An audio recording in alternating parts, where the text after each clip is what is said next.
they'll go right up. They can come right up.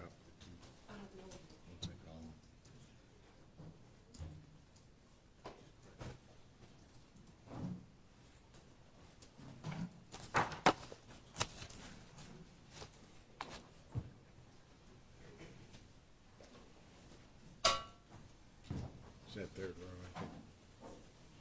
Row 3 empty. Just want to make sure.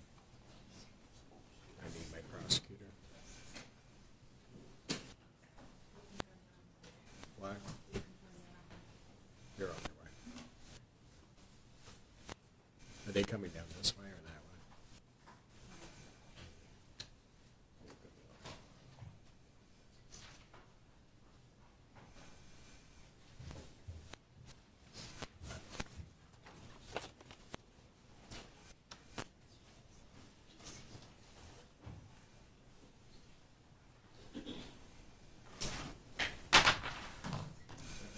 Court does call the case of the People's State of Michigan versus Sherrone Moore. Counsel, please state your appearances for the record. Good afternoon, Your Honor. Katie Rismersky for the people. Good afternoon, Your Honor. Ellen Michaels on behalf of Sherrone Moore, who is present in court. Your name, sir? Sherrone Moore.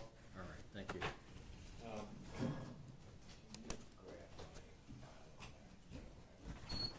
All right. Date and time set for probable cause conference. What do we need to do today? I've had the opportunity to talk with the prosecutor. There is outstanding discovery that we need to have before we can proceed to exam. So we're asking to adjourn the probable cause conference for 30 days to receive that discovery. And the discovery, we're talking about our phone records and Title IX documents.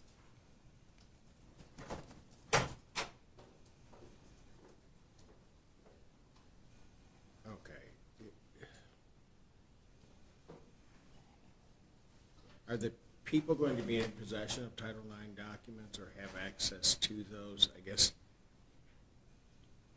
It's a very good question, Your Honor. Thank My you. best understanding. I usually ask good ones. You do. Go ahead. This court always does. My best understanding in the moment is that this is not a Title IX investigation per se. My information is coming in real time, as they also say. It was a complaint apparently to the Office of the General Counsel. I have just moments before we came onto the record been informed that there is no written report. That is my best understanding. Whether or not there is some other kind of investigative information that exists has yet to be ferreted out. That effort, that process is ongoing. Ms. Michaels is correct in the aspect of phone records are being sought. All of the, just so the record is clear, all of the evidence and discovery that we have has been furnished to defense, but the investigation is ongoing. Okay. Whether or not 30 days is sufficient is a live and good question. Okay, well, let me just make sure that I'm clear. Whether 30 days would be sufficient for phone records is questionable, or for everything that Ms. Michaels indicated? I believe my thought was everything, but I think that also applies to phone records. Quite frankly, Judge, I don't know what that timeline is. I can try to find that timeline out and communicate that to the court and counsel, but I don't have that.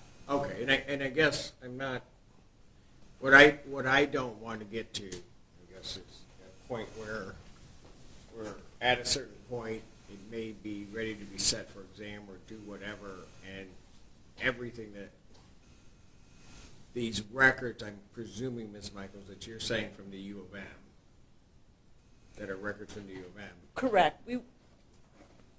It's our understanding that when you just step back a touch from the actual incident, there were statements made and things done earlier that day to the U of M, statements made by the complaining witness that are going to be important to this investigation because her credibility will always be at issue, and different statements she made to different people will need to be evaluated. So those statements are important.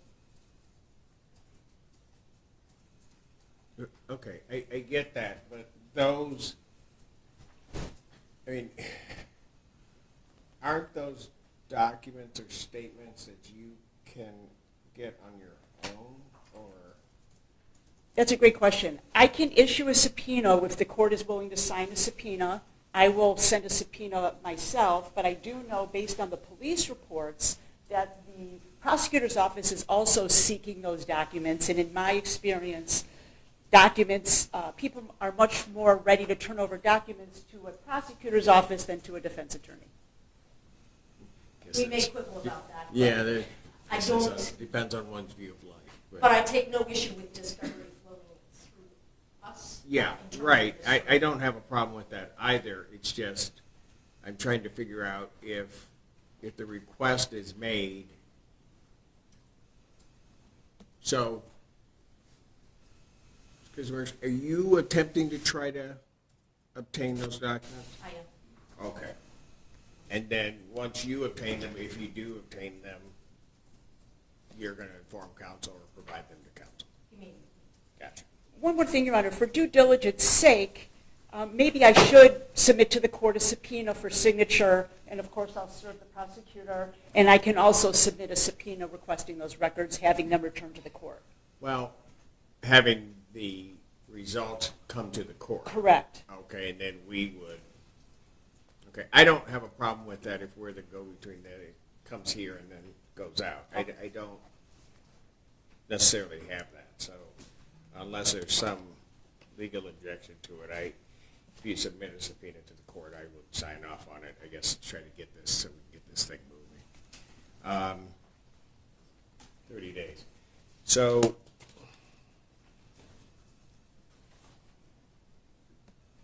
there's also, and just so that's the discovery issue.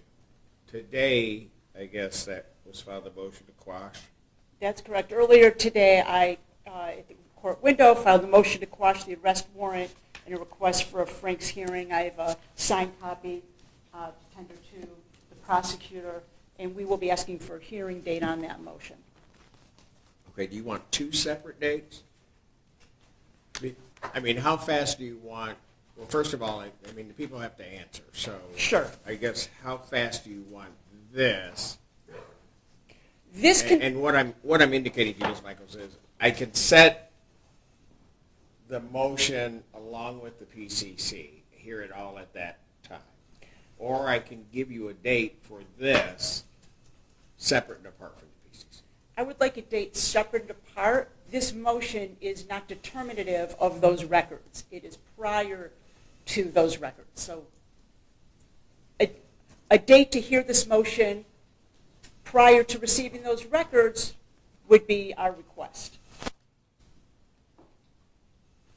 Right, but, I mean, presumably, actually, you're then talking about 3 hearings, because there's going to have to be a hearing on the motion to determine whether or not you'd be entitled to a hearing, an evidentiary hearing. Then, if necessary, I'd have to set the evidentiary hearing, and then we would also have the PCC. That is accurate. So a suggestion may be to, whatever the court desires. Oh, you don't want that. No, go ahead. Okay, that's fine. You know, this is a lot. So in the expedience, we'll leave it to the court's discretion as to how you want to set Probably too late things. for that part of it, but we'll try to get through it as quickly and as expeditiously as possible. But the people have seen the motion. How long are you going to need to respond to the motion for the first part?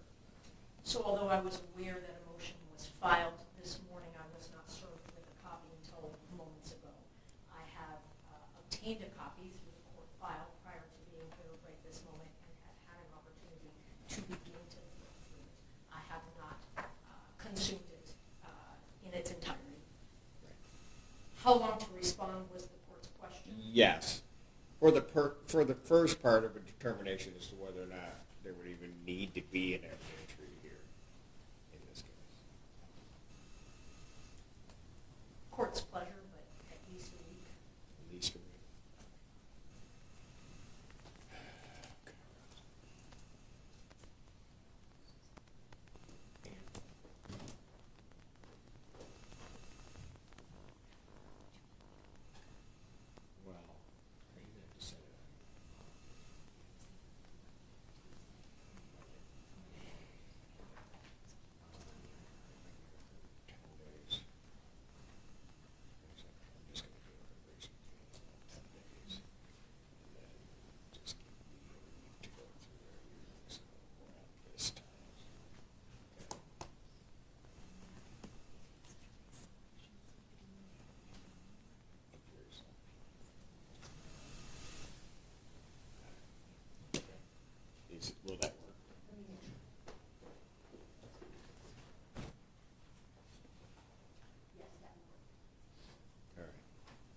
So with reference to the motion, I'll have the prosecutor's response will be due by maybe longer than a week, February 2nd. Thank you. February 2nd, 2026. I will then set this for hearing on the motion.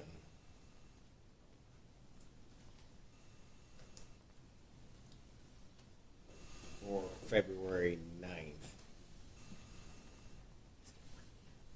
2026, at 1 p.m. Your Honor, may I speak up? Yes, go ahead.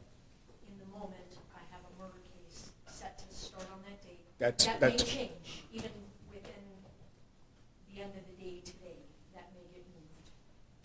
But in the moment, that is day one of the murder trial. That's day one. Yes. That's not a good date for me either, Judge. Just give me a date and let's see what we can figure out. Well, Tuesday the 10th is not going to work if the murder trial goes, so. Tuesday the 17th at 2 o'clock. Should be fine. That works for me. At what time? 2 p.m. All right. So the motion will be set for February 17, 2026. You said 2? Yes, sir. At 2 p.m. Okay, and that will be an in-person hearing. We then, in understanding that, depending on the result of that motion, there may be another date that is set. But I'm not going to deal with that at this point because a determination has to be made. So I'll adjourn the probable cause conference. And folks, normally I'm not really going to care about the date itself, but with all some of the logistics that come along with this case, I have to because of other docketing concerns. Will March 19th then work? I realize that's a little bit longer than what you asked for, but we're going to see each other on the 17th, and then I would adjourn this out to the 19th, hoping that all discovery, at least at that point, is clear. That works for the defense. Works for me as well. Thank you. All right. So probable cause conference will be adjourned to March 19th, 2026, 9 a.m. or as your invite indicates. Is there anything else from either side? Nothing for me. No, Your Honor. All right. Thank Thank you you very very much. Bond will continue. Thank you. Thank you. Thank you.